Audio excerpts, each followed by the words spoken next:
братlarımız. Canlı будет твое день рождения. Мы и твоя братва поздравляют тебя с этого.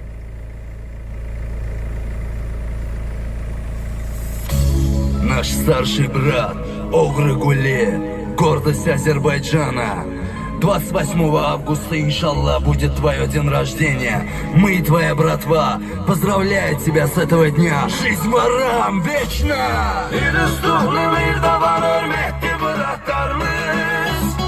Kriminal aleminde kıymetli bratlarımız.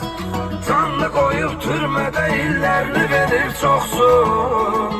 Tanınmazdı bu yolda eziyetli bratlarımız.